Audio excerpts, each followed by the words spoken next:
Good afternoon, students. I am again with you after break. Today we will take the passive voice related to imperative sentences. Imperative sentences में हमारे पास order, advise, request, entreaty और proposal इस तरह के sentences होते हैं. इन tenses का जब भी हम passive voice करते हैं तो हमारे पास एक specific formula होता है let plus object plus V plus third form of verb. ये एक फॉर्मूला है. सबसे पहले हमारे पास है ऑर्डर. ऑर्डर होता है किसी को आदेश देना, हुक्म देना. यहां पे मैंने एक सेंटेंस लिखा है ओपन द गेट. एडवाइस में होता है किसी को शिक्षा देना, जैसे हम बोलेंगे help the poor.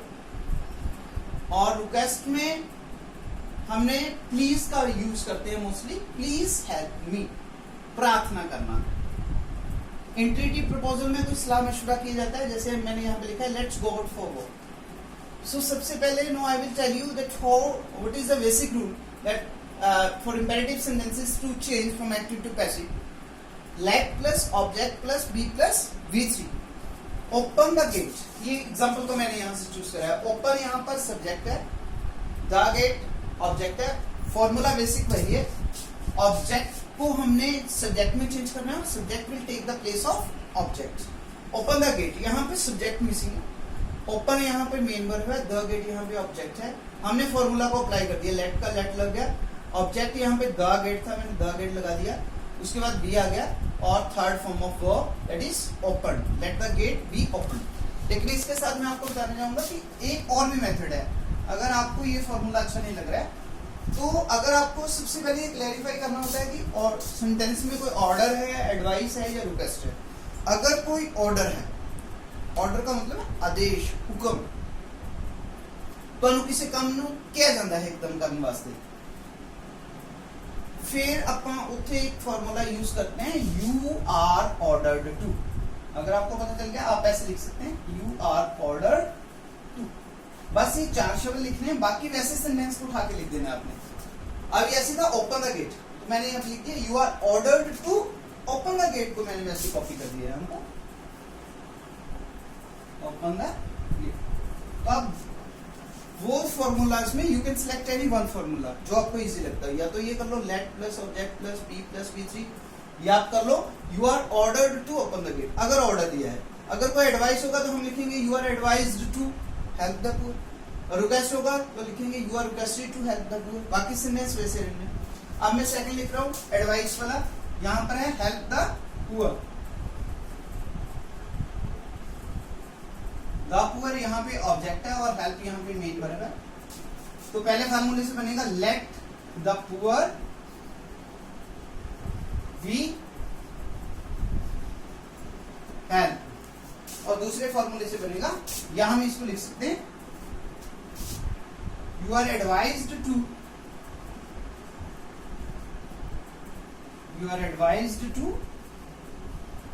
Help the poor.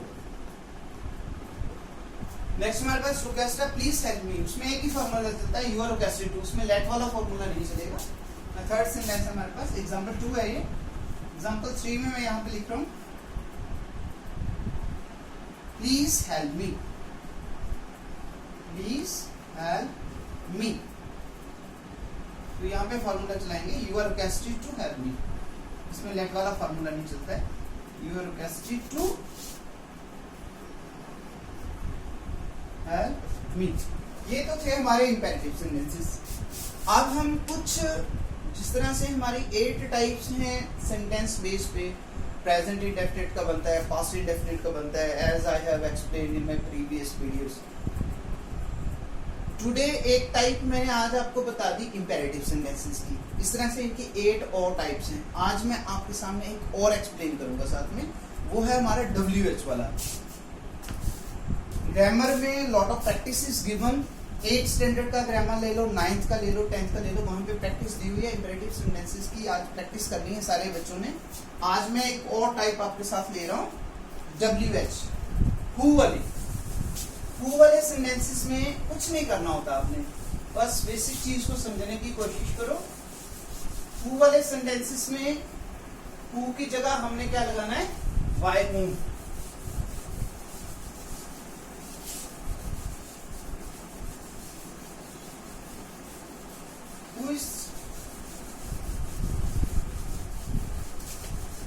बाकी फॉर्मूला सेम चलेंगे।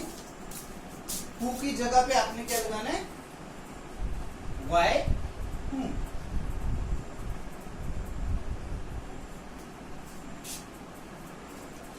अब देखो for example, who is calling you, present continuous tense है, who is calling you interrogative है, हु की जगह क्या लगाना है, बाय whom। क्लियर। अब हमने देखना होता है ऑब्जेक्ट क्या है, सिंगुलर है कि प्लूरल। अगर तो सिंगुलर है, हमें पता है प्रेजेंट कॉन्टिन्यूअस में हम क्या करते हैं, प्रेजेंट कॉन्टिन्यूअस में इस साइड हमारे पास एक्टिव फॉर्म में हमारे पास होता है इज एम आर। जब हम इसको पैसिव वॉइस की फॉर्म में करते हैं तो हमारे पास क्या हो जाता है, उधर इज एम आर बीइंग। आपने याद कर रखना है कि आईएनजी की जगह बीइंग होता है, as I have explained you in my previous lectures. Helping verb is am are होंगे प्रेजेंट कॉन्टिन्यूअस में एक्टिव साइड में, और पैसिव साइड में भी इज एम आर ही रहेंगे, आईएनजी का बीइंग लगता है। थर्ड फॉर्म तो अंडरस्टूड है, वो कॉमन है, you have to use third form of verb in all tenses. So what is the difference here, so you who इसमें चेंज होगा by whom, who is calling you by whom।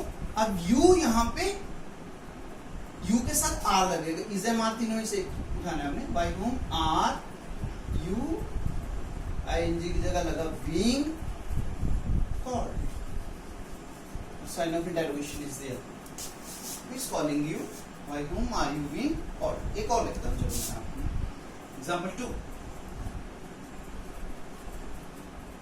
who was knocking at the door, who was knocking, who was knocking at the door। अगर आप ध्यान से देखेंगे तो मैंने यहाँ पे क्या करा है, वर्ब प्लस प्रेपोजिशन, ये वर्ब है और ये प्रेपोजिशन है, और मैंने एक सेकंड केस अप्लाई कर दिया यहाँ पे वर्ब के साथ प्रेपोजिशन। अब यहाँ पे आपने याद क्या रखना होता है कि जब भी वर्ब के साथ प्रेपोजिशन होती है एक्टिव साइड में, जब भी हम उसको पैसिव करते हैं, we have to use the verb plus preposition in the same way, and we have to use the third form of it. So who was knocking at the door? At the door, door is the object here. What we have to do? Who की जगह क्या बनेगा? By whom? अब ये past continuous है, was verb लगा है, तो was verb का was verb ing का being. I have explained earlier. Who was knocking at the door? By whom was the door being? ing का क्या लगा? being. और थर्ड फॉर्म नॉक की है, knocked, और at साथ में लग गया, और साइन ऑफ इंटरोगेशन भी लग गया। अब मैंने यहाँ पे क्या करा, verb plus preposition, verb plus preposition ये साथ में रहेंगे, सिर्फ third form of verb knock की knocked कर दिए यहाँ पे, और at लग गया। by whom was the door being knocked at। यहाँ पे सबसे बड़ी गलती जो बच्चे अक्सर करते हैं, जब भी हम by whom अप्लाई करते हैं उसके साथ ही हेल्पिंग वर्ब लगाते हैं। तो बेसिकली हम फॉर्मूले में लिख लें कि by whom के बाद हमेशा ही आपने हेल्पिंग वर्ब यूज करना है टेंस के अकॉर्डिंग। बच्चे क्या करते हैं, by whom the door was being। अब यहाँ पर हेल्पिंग वर्ब सब्जेक्ट से पहले आना है, इस बात का ध्यान रखना है कि by whom के बाद हेल्पिंग वर्ब जो लगेगा वो ऑब्जेक्ट को देखकर लगेगा कि सिंगुलर है या प्लूरल है। I hope that you will do a lot of practice. Stay safe, stay healthy. Thank you.